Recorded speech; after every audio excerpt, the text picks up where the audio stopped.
इदानीं श्रूयते? श्रूयते महोदय। ಹಾಗೆ ನಾವು ಕೊನೆಗೆ ಕೇಳಿದಾಗ ಅವ್ರು ಹೇಳ್ತಿದ್ರು, ಬೆಳಿಗ್ಗೆ ಈ ಪೇಪರ್ ಓದಿದ್ರೆ ಏನಾಗುತ್ತೆ, ಒಂದ್ಸತಿ ಫ್ರೆಶ್ ಆಗುತ್ತೆ.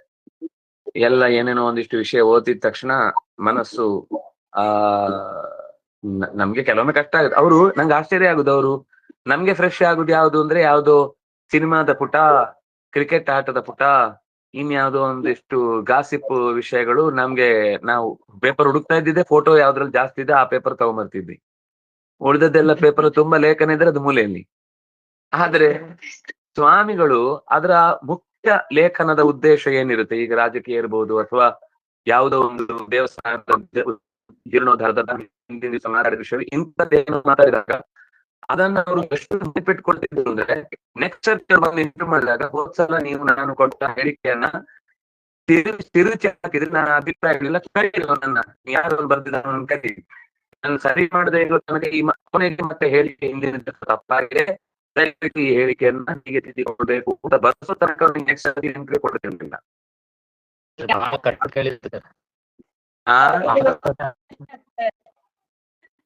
ಒಂದ್ ನಿಮಿಷ, ಏನ್ ಹೇಳಿ? ಕಟ್ಕಟ್ ಹಾಕಿದೆಯಾ?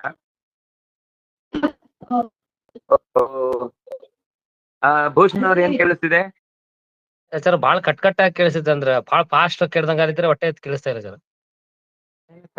ಹೀಗೆ ಇಂಟರ್ನೆಟ್ ಇದೆ, ಕಷ್ಟ. ಈ ಕರೆಕ್ಟ್ ಇದೆ ಸರ್. ನಿಮ್ಗೆ ಅಚ್ಚಾ ಸ್ಕ್ರೀನ್ ಶೇರಿಂಗ್ ಆಫ್ ಮಾಡ್ಬಿಟ್ಟು ಡೈರೆಕ್ಟ್ ಆಗಿ ಕೇಳಿ ಅಚ್ಚ, ಅವಾಗ ಕೇಳಿಸುತ್ತೆ. ಸ್ಕ್ರೀನ್ ಶೇರಿಂಗ್ ಆಫ್ ಇದ್ ಮಾಡ್ಬಿಡಿ, ನಿಮ್ ಫೇಸ್ ಇದು ಅವಾಗ ನೋಡ್ಬೋದು ಅನ್ಸುತ್ತೆ. ಬರೀ ಮೈಕ್ ಮತ್ತೆ ಓಪನ್ ಇಟ್ಕೊಳ್ಳೋಣ, ಅವಾಗ ಒಂದ್ ಸ್ವಲ್ಪ ಬೆಟರ್ ಅನ್ಸುತ್ತೆ. ಈ ಪರಿಸ್ಥಿತಿ, ಒಂದು ಅವರ ಹೇಳಿಕೆಗಳನ್ನ ಅವರು ಪರಿಶೀಲಿಸುವುದು ಒಂದು ಉದ್ದೇಶವಾಗಿದ್ರೆ, ಇನ್ನೊಂದು ಉದ್ದೇಶ ಬೆಳಗ್ಗೆ ಒಂದ್ ಸ್ವಲ್ಪ ಫ್ರೆಶ್ ಆದ ವಿಷಯ, ತನಗೆ ಆಸಕ್ತಿಕರವಾದ ವಿಷಯ ಓದಿದ್ರೆ ಆವಾಗ ಮುಂದೆ ಅವರು ಅಷ್ಟು ಮಾಡಿ ಸ್ವಲ್ಪ ಹೊತ್ತು ಆ ಪೇಪರ್ ಅನ್ನು ಓದಿದ ತಕ್ಷಣ ಆಮೇಲೆ ಬೆಳಿಗ್ಗೆ ಮಾಡ್ಬೇಕಾದ ಬ್ರಹ್ಮಸೂತ್ರ ಭಾಷ್ಯ, ಗೀತಾ ಭಾಷ್ಯ, ಋಗ್ಭಾಷ್ಯದ ಪೂರ್ವಾವಲೋಕನೆ ಮಾಡ್ತಿದ್ರು. ಅಂದ್ರೆ ಎದ್ದ ತಕ್ಷಣ ಒಂದ್ಸರ್ತಿ ಕೈಕಾಲು ತೊಳ್ಕೊಂಡ್ ಬಂದು ಹಲ್ಲುಜ್ಜಿ ಆದ್ಮೇಲೆ ಅವರಿಗೆ ನಾವೇ ಪೇಸ್ಟ್ ಹಾಕಿ ಕೊಡ್ತಿದ್ವಿ ಕೈಗೆ, ಅವ್ರಿಗೆ ಇದಕ್ಕೆ ಬ್ರಷ್ಗೆ ಹಾಕಿ ಕೊಟ್ರೆ ಅವ್ರು ಹೋಗಿ ಉಜ್ಕೊಂಡ್ ಮತ್ತೆ ವಾಪಸ್ ಬರ್ತಿದ್ರು. ಬಂದ ತಕ್ಷಣ ಪೇಪರ್ ಇರ್ಬೇಕಲ್ಲಿ. ಪೇಪರ್ ಅನ್ನು ಒಂದು ಓದಿ 15-20 ನಿಮಿಷದಲ್ಲಿ ಅಷ್ಟು ಪೇಪರ್ ಓದಿ ಬಿಡ್ತಿದ್ರು.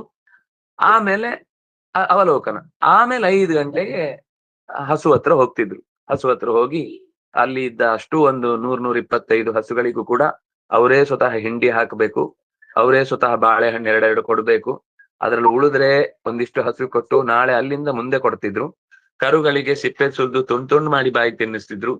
ಇದೆಲ್ಲ ಒಬ್ಬ ವ್ಯಕ್ತಿಯಲ್ಲಿ ಇದ್ದಂತಹ ಒಂದು ಮಗುವಿನ ತರದ ಭಾವನೆ ಜೊತೆಗೆ ಒಂದು ಎಲ್ಲವನ್ನು ಪ್ರೀತಿಸುವ ಹಿರಿತನದ ಗುಣ, ಅದು ಒಂಥರ ಪಕ್ವವಾಗಿ ಕೂತಿತ್ತು. ಹಾಗೆ ನಿದ್ರೆ ಬರುತ್ತೆ ಅಂದ್ರೆ ಏನ್ ಮಾಡ್ಬೇಕು ಅಂತ ಅನೇಕ ನಮಗೆ ಪ್ರಶ್ನೆಗಳು ಬರ್ತವೆ. ಒಂದು, ಆಹಾರದಲ್ಲಿ ಜಾಸ್ತಿ ತಿನ್ನದೇ ಇರುವುದು, ಯುಕ್ತಾಹಾರ, ಯುಕ್ತ ವಿಹಾರ, ಯುಕ್ತವಾದ ಆಹಾರ, ಅತಿಯಾಗಿಯೂ ಇರಬಾರ್ದು, ಕಮ್ಮಿಯೂ ಇರಬಾರ್ದು. ಯುಕ್ತವಾದ ನಿದ್ದೆ ಅಂದ್ರೆ ಸರಿಯಾದ ಕಾಲಕ್ಕೆ ಮಲಗಿ ಸರಿಯಾದ ಕಾಲಕ್ಕೆ ಎದ್ರೆ ಆವಾಗ ನಿದ್ದೆ ಕಂಟ್ರೋಲಿಗೆ ಬರುತ್ತೆ. ನಾವು ಮಲಗುವುದು ನಿಶಾಚರರ ಜೊತೆಗೆ, ಏಳುವುದು ನಿಶಾಚರರ ಜೊತೆಗೆ ಅಂದಾಗ ನಿದ್ದೆ ಎಲ್ಲೂ ಆಚೆ ಈಚೆ ಆಗ್ಬಿಡುತ್ತೆ. ಆಚೆ ಈಚೆ ಆದ್ರೆ ಅದು ಪ್ರತಿ ದಿವಸಕ್ಕೆ ಎಫೆಕ್ಟ್ ಕೊಡ್ತಾ ಇರುತ್ತೆ. ಇಷ್ಟಾದ್ಮೇಲೂ ನಿದ್ದೆ ಬರುತ್ತೆ. ದೇಹಕ್ಕೆ ದಣಿವು ಜಾಸ್ತಿ ಆದ್ರೆ ನಿದ್ದೆ ಬರುತ್ತೆ. ಆಮೇಲೆ ಆಸಕ್ತಿ ಇಲ್ಲದೆ ಇದ್ರೆ, ಕೆಲವೊಂದ್ಸರ್ತಿ ಆ ವಿಷಯ ತಮಗೆ ಹಿತವಲ್ಲದೆ ಇದ್ದದ್ದು ಅಂತ ಅನ್ಸಿಬಿಟ್ರೆ ಆವಾಗ ನಿದ್ದೆ ಬರುತ್ತೆ. ಅಥವಾ ಇನ್ನು ಕೆಲವು ಕಾರಣಗಳನ್ನ ಕೊಡ್ತಾರೆ, ಅದು ಇಂಟ್ರೆಸ್ಟ್ ಇಲ್ಲದೆ ಇರೋ ಸಬ್ಜೆಕ್ಟ್ ಆದ್ರೂ ಕೆಲವೊಂದ್ಸರ್ತಿ ಹಾಗಾಗುತ್ತೆ. ಅಥವಾ ಹೇಳೋರು ಇಂಟ್ರೆಸ್ಟ್ ಇಲ್ಲದೆ ಇರೋ ತರ ಹೇಳಿಬಿಟ್ರು ನಿದ್ದೆ ಬರುತ್ತೆ. ಈಗ ಒಂದೊಂದು ಕಾರಣ ಅಲ್ಲ, ಸುಮಾರು ಕಾರಣ ಇದೆ. ನಿದ್ದೆ ಕಳಿಯುವುದಕ್ಕೆ ಪ್ರಯತ್ನ ಜಾಸ್ತಿ ಬೇಕು. ನಿದ್ದೆ ಬರೋದು ಸುಲಭ, ಸಣ್ಣ ಕಾರಣ ಸಾಕು, ಸುಲಭದಲ್ಲಿ ನಿದ್ದೆ ಬಂದ್ಬಿಡುತ್ತೆ. ಆದ್ರೆ ನಾವಂತೀವಿ ನಿದ್ದೆ ಜಾಸ್ತಿ ಬರುತ್ತೆ ಅಂತ. ಕೆಲವರು ಸಮಸ್ಯೆ ಏನಂದ್ರೆ ನಿದ್ದೆ ಬರಲ್ಲ.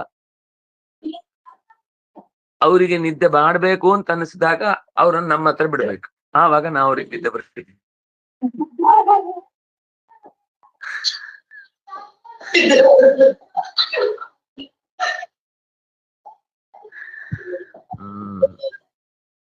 ಸಕಲ ಪ್ರಾಣಿಗಳಲ್ಲೂ ದಯೆ ತೋರುವುದು ಅನ್ನೋದು ಪ್ರಧಾನವಾದ ಒಂದು ಗುಣವನ್ನ ಹೇಳಿದ್ರು.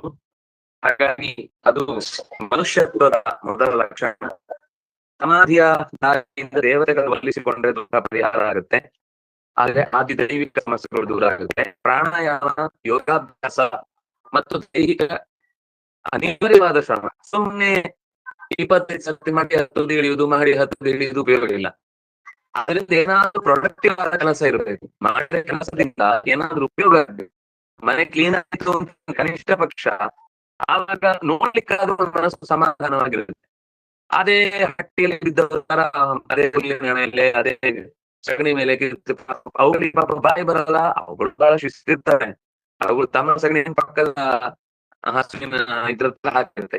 ಆ ಹಸು ಬಹಳ ಬುದ್ಧಿವಂತ, ಅದು ಈ ಹಸುವಿನ ಹತ್ರ ಹಾಕತ್ತೆ. ನಾವು ಅದರ ಮಧ್ಯದಲ್ಲಿ ಇವುಗಳನ್ನ ಸರಿಯಾಗಿ ಗಮನಿಸಬೇಕಾಗುತ್ತೆ.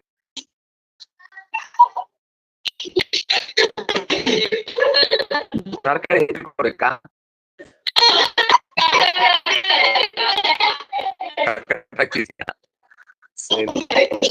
ಯಾಕಾಗ್ತಿದೆ ಅಂತ ಗೊತ್ತಾಗ್ತಿಲ್ಲ. ಸ್ವಲ್ಪ ಹೊತ್ತು ಸ್ಕ್ರೀನ್ ಆಫ್ ಮಾಡಿ ನೋಡಿ. ಈಗ ಕೇಳಿಸ್ತಿದ್ಯಾ?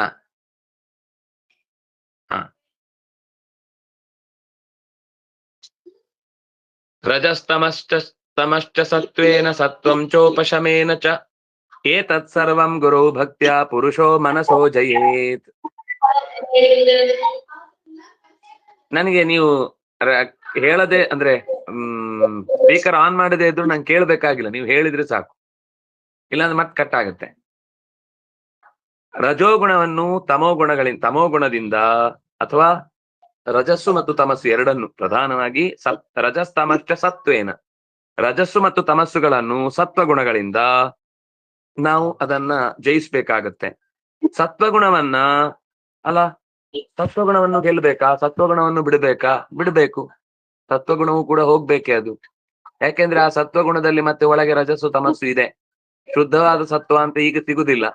ಶುದ್ಧವಾದ ಸತ್ವ ಸಿಗಬೇಕು ಅಂದ್ರೆ ಅದು ಪೂರ್ತಿ ಬಿಡುಗಡೆಯಾಗಿ ಮೋಕ್ಷಕ್ಕೆ ಹೋಗ್ಬೇಕು, ಅಲ್ಲಿ ಮಾತ್ರ ಇರುದು. ಇಲ್ಲಿ ಶುದ್ಧ ಸತ್ವ ಅಂತ ಒಂದಿಲ್ಲ. ಭಗವಂತ ಮಾತ್ರ ಶುದ್ಧ ಸತ್ವ. ಅವನ ವಲಯದಲ್ಲಿ ಶುದ್ಧ ಸತ್ವ ಸಿಗುತ್ತೆ ಆಮೇಲೆ.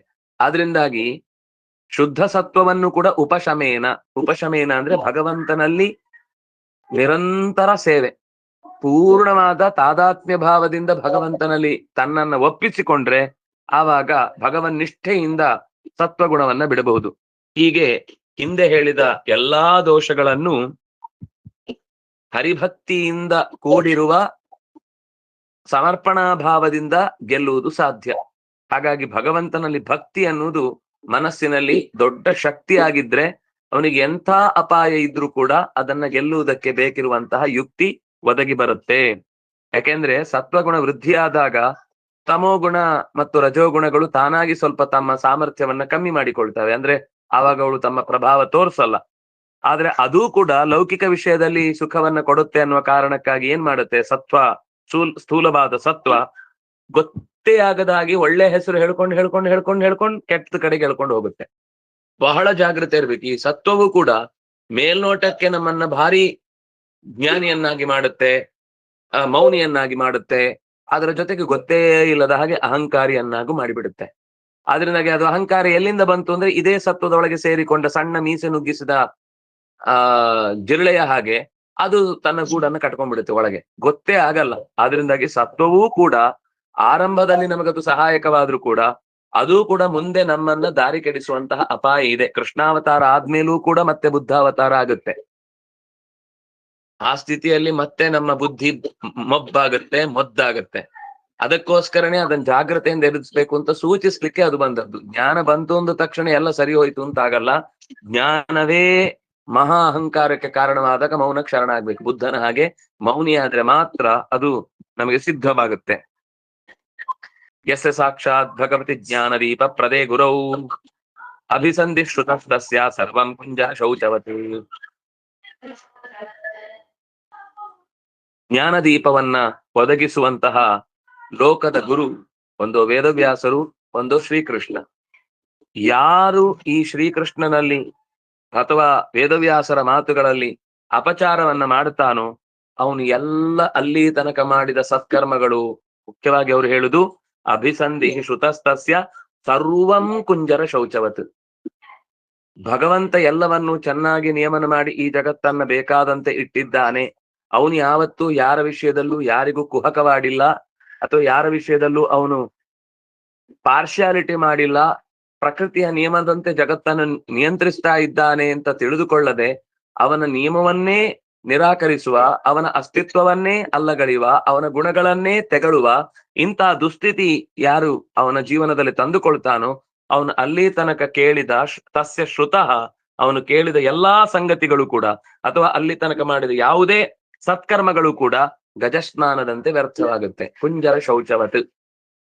ಆನೆ ಚಂದ ಸ್ನಾನ ಮಾಡಿ ಮೈಯೆಲ್ಲ ತೊಳೆದು ಕ್ಲೀನ್ ಆಗಿ ಮೇಲೆ ಬಂದು ಮಣ್ಣು ಹಾಕೊಳ್ಳುತ್ತೆ. ಇದು ಆನೆಯ ಸ್ನಾನದ ಸ್ವಭಾವ.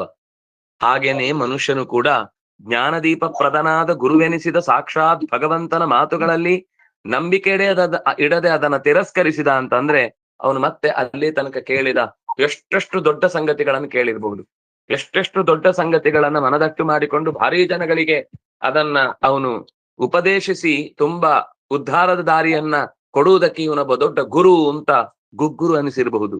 ಆದ್ರೆ ಅದು ಮುಂದುವರಿಯದೆ ಅಕಸ್ಮಾತು ಸತ್ಯದ ಚಿಂತನೆಯಲ್ಲಿ ಆತ ದುಡುಕಿದ, ತಪ್ಪುಗೈದ ಅಂದ್ರೆ ಅದು ಕುಂಜರ ಶೌಚದಂತೆ ಆಗುತ್ತೆ.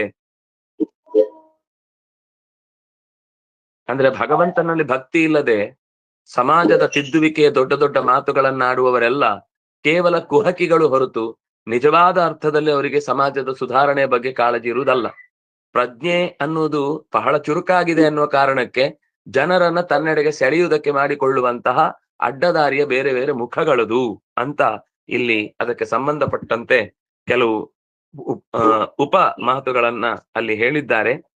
ಸವೈ ಭಗವಾನ್ ಸಾಕ್ಷಾತ್ ಪ್ರಧಾನ ಪುರುಷೇಶ್ವರ ಯೋಗೇಶ್ವರೈ ವಿಮೃಗ್ಯಾಂಘ್ರಿ ಲೋಕೋಯಂ ಮನ್ಯತೆ ನರಂ.